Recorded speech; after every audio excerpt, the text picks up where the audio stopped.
21 साल की बंधक माया रेगेव का वीडियो।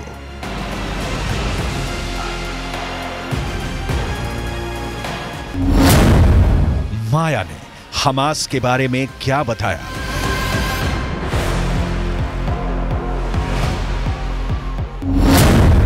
हमास ने माया के साथ कैसा सलूक किया?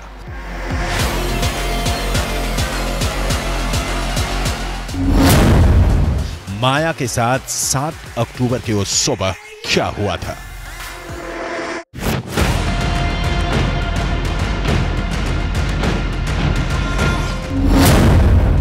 माया को हमास ने कैसे किया था अगवा?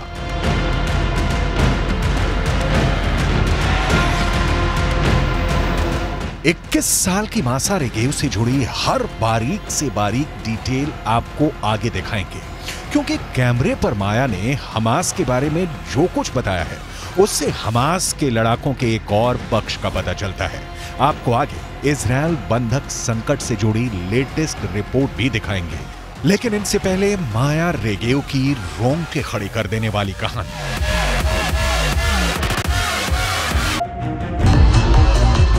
माया रेगेव सही सलामत थी जब म्यूजिक फेस्टिवल में थी,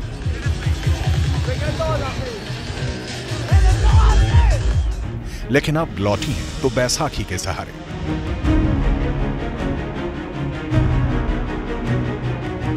बंधकों को वापस ला रही वैन में बैठने से पहले माया रेगेव का यह वीडियो देखिए, जो हमास की उन सारे कायदों की धज्जियां उड़ाता है जिसमें कहा गया है कि बंधक बिल्कुल सुरक्षित लौटेंगे।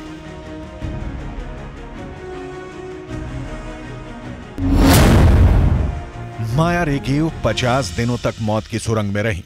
50 दिनों तक हर पल मौत सामने नाचती रही। 50 दिनों तक तड़पती रही फैमिली से मिलने के वास्ते। 50 दिनों तक बहते रहे माया रेगेव की आंखों से अनवरत आंसू। और फिर आई इजरायली गर्ल माया रेगेव की लाइफ में वो सुबह जब वो आजाद हो गई, अंधेरे बंद कमरे और हर सांस पर लगे पहरे से आजाद। अपने देश इजरायल में माया रेगेव के परिवार की लाखों दुआएं कबूल हुई। अपनी बेटी के लिए तड़पती मां के कलेजे की प्यास बुझी। माया रेगेव को हमास ने 50 दिनों बाद रिलीज कर दिया।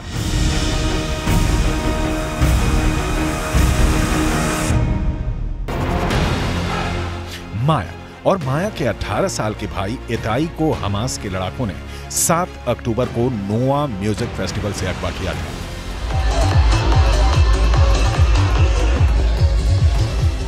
उस वक्त फेस्टिवल के बीच खुद को बचाने की कोशिश में भाग रही माया ने अपने पिता इतान रेगेव को फोन भी किया था।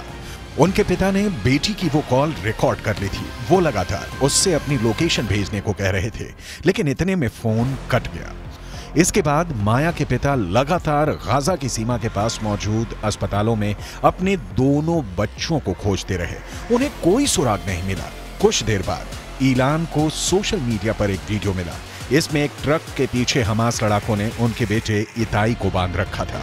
फोन कॉल के वक्त माया लगातार कह रही थी, वो लोग मुझे मार रहे हैं, उन्होंने मुझे गोली मारी है, हम मर जाएंगे, मैं कार में छिपी हुई हूं, वो हम पर गोली चला रहे हैं।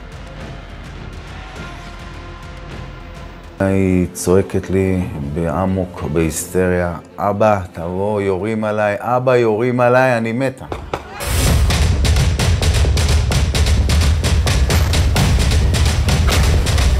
हमास ने 7 अक्टूबर को इजरायल के लोगों को जब बंधक बनाया तो ना उनकी उम्र देखी, ना मर्द औरत देखा। जो भी पकड़ा गया उसे अपनी वैन में ठूस कर चलते बने। जिसे जी चाहा मारा पीटा, और एक लड़की की बॉडी तो पूरे गाजा में निर्वस्त्र करके घुमाया। माया रेगेव के पैर जख्मी हैं।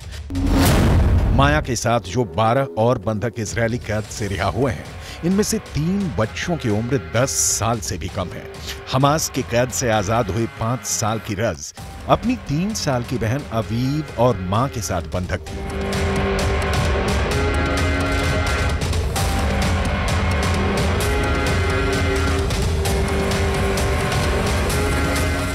इजराइल हमास के बीच जो समझौता हुआ है उसके मुताबिक ये सीज फायर सिर्फ 4 दिनों के लिए ही रहेगा। सुबह 7 बजे से शाम 4 बजे के बीच बंधकों को छोड़ा जाएगा।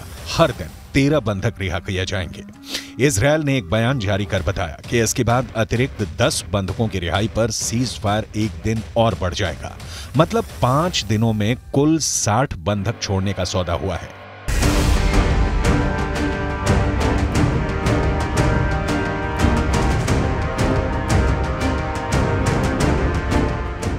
इसके बाद भी हमास की कैद में 180 बंधक बचे रहेंगे। कुल 240 लोगों को 7 अक्टूबर की सुबह हमास ने नोआ म्यूजिक फेस्टिवल से उठा लिया था। इसमें कई देशों के नागरिक भी शामिल हैं। हमास अब जत्था बनाकर इन बंधकों की रिहाई कर रहा है और बदले में इजराइल भी फिलिस्तीनी कैदियों को रिहा कर रहा है। सौदा बहुत सीधा सा दिख रहा है, लेकिन असल में है नहीं। गाजा में गोली बारूद बंदी से शांति दिख रही है, लेकिन यह तूफान से पहले की शांति है, क्योंकि इजराइल ने 2 टूक कहा है कि हमास के अंतिम आतंकी के जिंदा रहने तक जंग जारी रहेगी। मतलब जैसे युद्ध विराम की मियाद खत्म होगी, इजराइल गाजा पर फिर से टूट पड़ेगा। रिहाई के बाद भीषण युद्ध। पहला कारण यह इसलिए क्योंकि 12,000 फिलिस्तीनियों की मौत के बावजूद इजराइल का पूरे उत्तरी गाजा पर कब्जा अब तक बाकी है। दूसरा कारण गाजा के दक्षिण में खान यूनिस शहर पर भी कब्जा बाकी है। तीसरा कारण हमास के अंतिम आतंकी के जिंदा रहने तक युद्ध जारी रहेगा, क्योंकि हमास किसी भी वक्त पलटवार कर सकता है।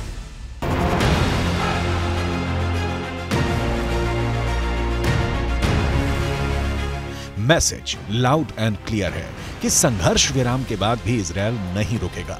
इजराइल इस बीच खुद पर कंट्रोल कर किनारे खड़ा रहेगा कि कब इन बंधकों को भी छुड़ाया जाए और कब गाजा का ऑपरेशन खत्म किया जाए। यही वजह है कि इजराइल डिफेंस फोर्स यानी IDF इस वक्त गाजा में मौजूद है।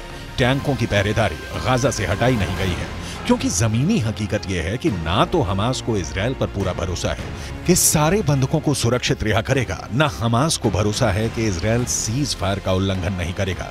यानी दोनों सीज फायर में तब तक बंधे हैं जब तक उनकी मांग पूरी होती रहेगी। इजराइल का ताजा बयान है कि सीज फायर के बाद गाजा से लेकर कतर तक हमास के एक एक आतंकी को चुन चुन कर मारा जाएगा।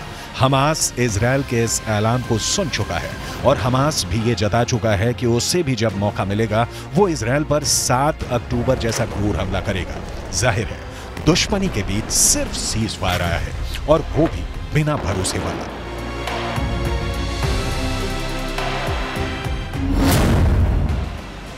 रिहाई के बाद भीषण युद्ध।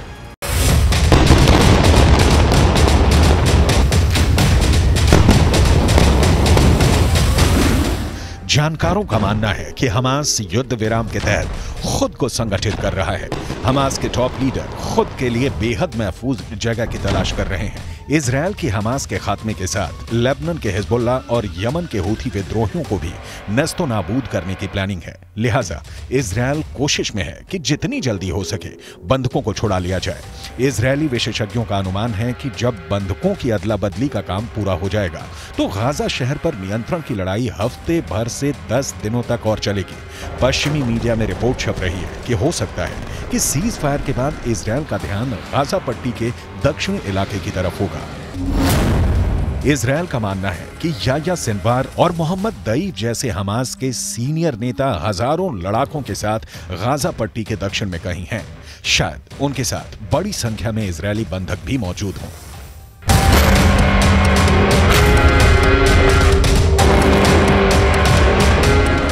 गाजा पट्टी के लगभग 22 लाख लोगों का एक बहुत बड़ा हिस्सा दक्षिण की ओर चला गया है। दक्षिण के इलाके में लोग अटे पड़े हैं। उनमें बहुत से लोग डरे सहमे और बेघर हैं। ऐसा लगता है कि वहां एक बहुत बड़ी मानवीय त्रासदी अपने होने का इंतजार कर रही है। अल मवासी के रेतीले मैदानों के बीच टेंटों में ठूंसे सैकड़ों फिलिस्तीनियों का मंजर दुनिया को इस मानवीय संकट की ओर निगाहें दौड़ाने के लिए मजबूर कर सकता है।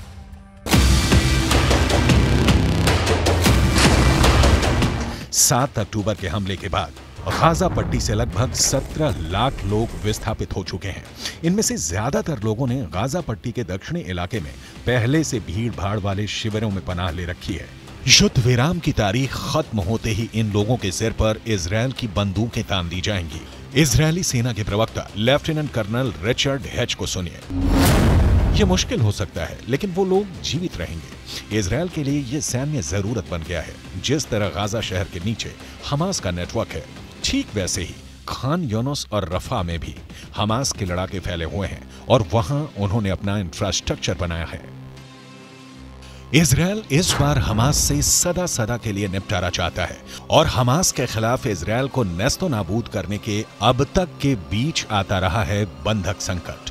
बंधकों में कई विदेशी होने की वजह से और खुद इजरायल में विरोध प्रदर्शन होने से नेतन्याहू ने हमास से युद्ध विराम तो कर लिया, लेकिन युद्ध तो तभी खत्म होगा जब हमास को मिट्टी में मिला दिया जाए। इंतजार कीजिए सीज फायर को बीत जाने का और इजरायल के हमास के खिलाफ फिर से जोरदार हमले का, क्योंकि ये रुकने वाला नहीं है।